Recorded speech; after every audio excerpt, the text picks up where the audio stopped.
Hare Krishna. So we have seen the sixth chapter, which is titled as Dhyana Yoga. Each and every shloka by shloka we have seen.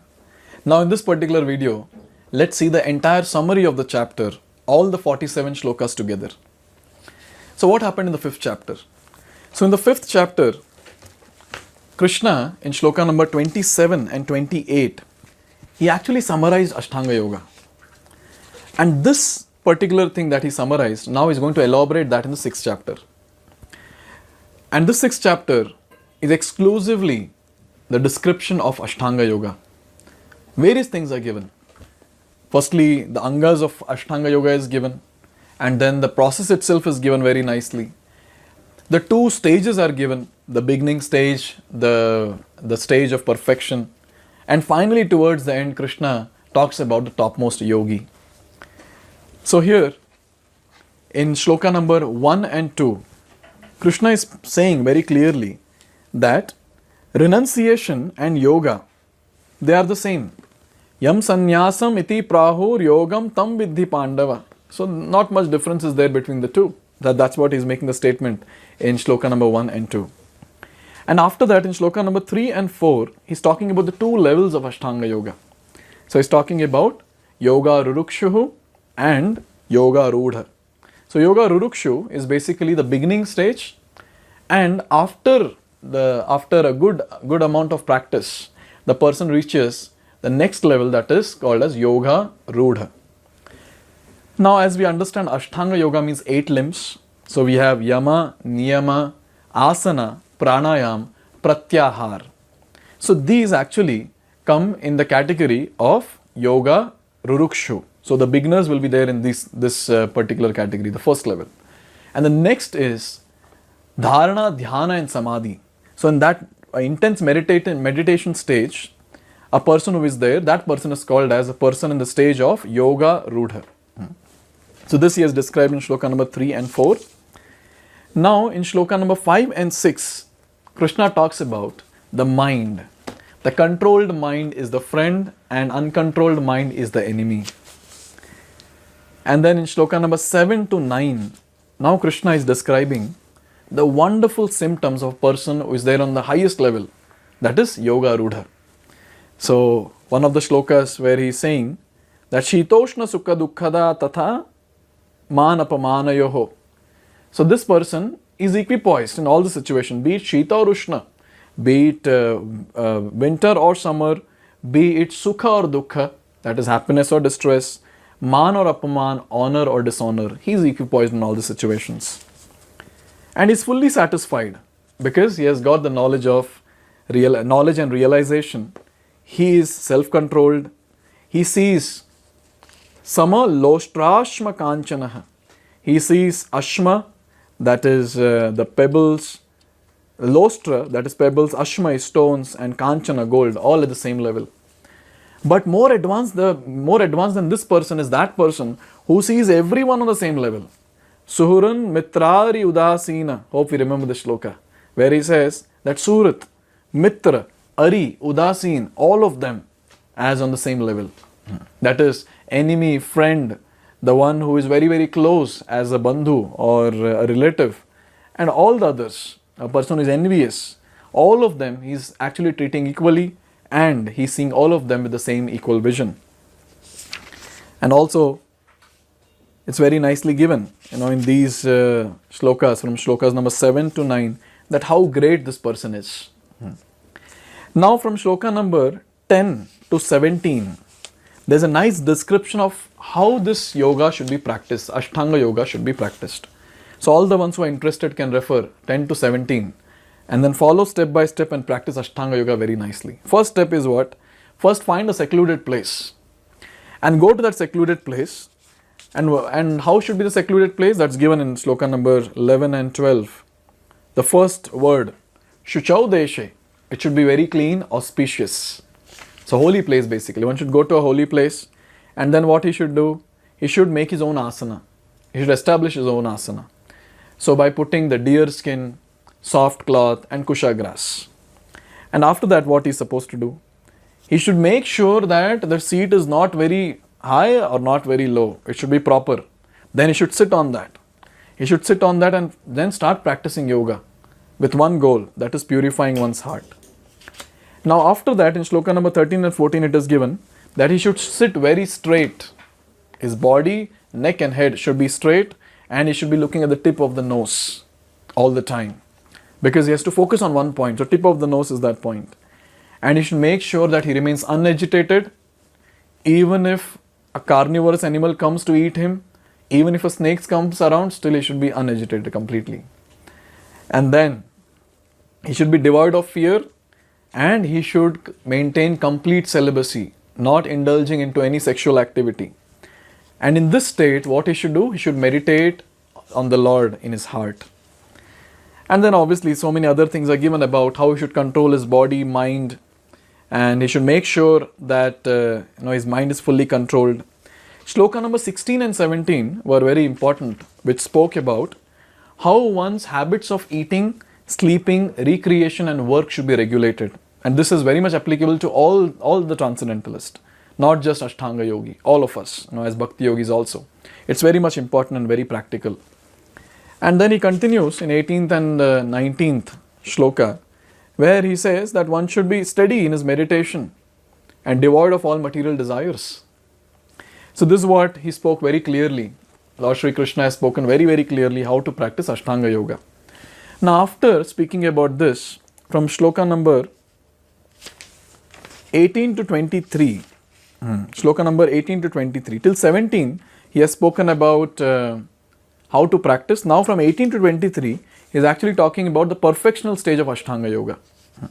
So where I already said this, that the person gets devoid of all the material desires, and then he remains controlled, mind is controlled, and he has a steady meditation on the Supreme Lord as Paramatma.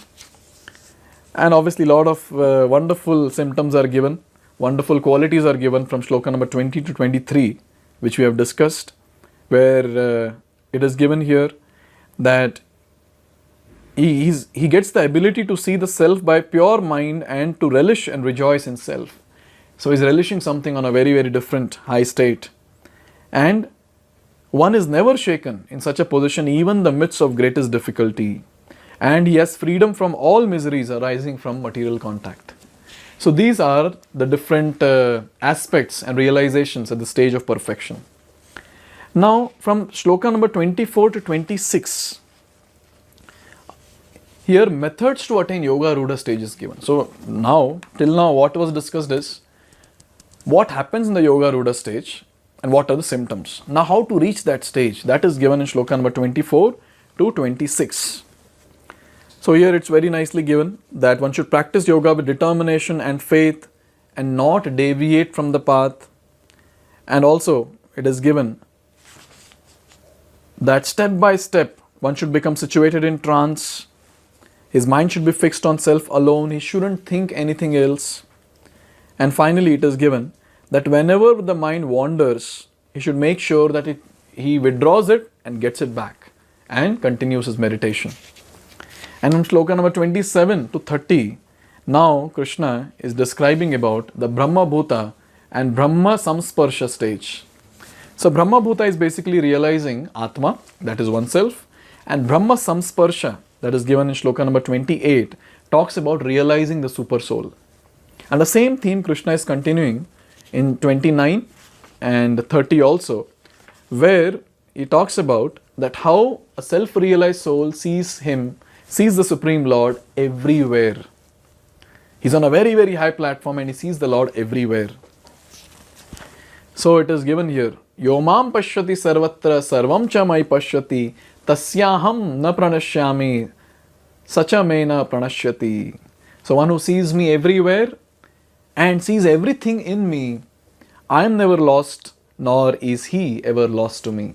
So he has got a very, very intimate connection with the Lord on the stage of the realization of Paramatma. Now, shloka number 31 and 32 talks about the actions of a perfect yogi, that how he basically behaves.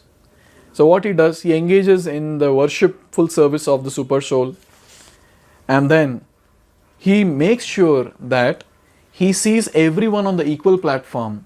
In fact, he sees everyone the way he sees himself. So basically, he gives a lot of importance to everyone and considers their happiness and distress as his own. So this is on a very high platform. The person has realized so many wonderful things on the transcendental platform that now he's able to see all that. Now, after hearing all this in shloka number 33 and 34, Arjuna is telling Krishna, okay Krishna, you've described all this. I raise my hands. I cannot do it. It's very difficult. It's impractical. It's unendurable. Why? Chanchalam hi mana Krishna pramati balavadridam. My mind is fickle. It's agitating all the time. It is obstinate. And it's very strong. I cannot do this. I cannot do this. You tell me something else. What can I do? Then, to help Arjuna to understand that it is possible, Krishna speaks shloka number 35, where he says two important words, Abhyasa and Vairagya. Arjuna, it is possible. How? By practice and detachment. Just do it. Don't think twice. Just do it. And then in shloka number 36, finally he says, in shloka number 36, that mind control is very important. Convert me. The person has to do mind control. Why? Because if the mind is not controlled, self-realization is very difficult. And the one whose mind is controlled and who strives by appropriate means, such a person will surely get success, assured of success. Now, after hearing all this, Arjuna is asking another question to Krishna. Oh Krishna, can you tell me what happens to that person, that yogi, who was sincerely practicing but who couldn't attain perfection? What will be his destination? This is the question that he has asked in shloka number 37 to 39. He's emphasizing on this question. And then Krishna is answering from shloka number 40 to 45. So what are the wonderful things that Krishna is saying here? The first thing that he says is, such a person does not meet destruction either in this world or in spiritual world. He can never be overcome by evil because he was sincerely practicing. And a yogi who practiced for some time and falls down, what happens to him? He goes to the Swarga Loka, heavenly planets, enjoys there for many, many thousands of years. And after that, he comes down to this earthly planet and takes birth in either of the two families. Shuchinam, that is the righteous Brahmana family, or Srimatam, a very, very rich family. And what about a person who has practiced for a long time? What about that yogi when he falls down? He takes birth in the family of a transcendentalist, wherein right from childhood he has been given a lot of opportunities to revive his practice of yoga. And then in shloka number 43 it is said that after taking such a birth, the person revives his divine consciousness from his past life, and then he tries his best, he endeavors hard to attain perfection. And then it is said, by the way, in this we had discussed the Bharat Maharaj pastime, if we remember, the 3 lives of Bharat Maharaj. And finally, in this shloka number 44 and 45, Krishna is speaking about that how, after reviving this divine consciousness, he is naturally getting attracted to the yogi principles without any endeavor. And he keeps practicing in such a way, he is putting all his sincere endeavor and making sure that he is getting rid of all the contamination. And it is said that such a yogi, after many, many lifetimes of perfection, he attains the ultimate goal. And after describing all this, then Krishna is finally concluding.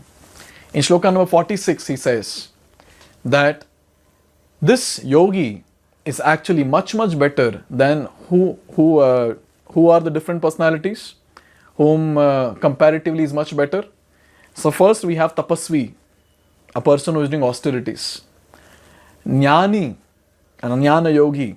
Karma yogi. So as compared to all of them, this Ashtanga yogi is the topmost. But then finally, Krishna is giving the final statement to Arjuna that who is actually very, very dear to my heart and who is the topmost yogi. And he quotes the last shloka of this 6th chapter of Bhagavad Gita, that is, Yoginam api sarvesham madgatena antaratmana Shraddhavan bhajate yo mam same yukta tamo mataha. So here Krishna is very clear where he is saying that out of all the yogis, the person who is always abiding in me, thinking of me with great faith. And bhajate yo mam, who is doing loving devotional service unto me, is very much intimately connected to me, and that is what is my opinion, O Arjuna. So in this way, after describing the entire process of Ashtanga Yoga, understanding that how Arjuna is feeling that it's very difficult to practice, now Krishna is going to speak about Bhakti Yoga. So he has given a glimpse of Bhakti Yoga in the last shloka of 6th chapter. Now Krishna is going to elaborate this shloka into next 6 chapters. 6 chapters is going to describe Bhakti Yoga process, the topmost process and a very, very important process which will help all of us to intensify our devotional service. So let's see 7th chapter shloka by shloka from next video onwards. Hare Krishna. Hare Krishna, Hare Krishna,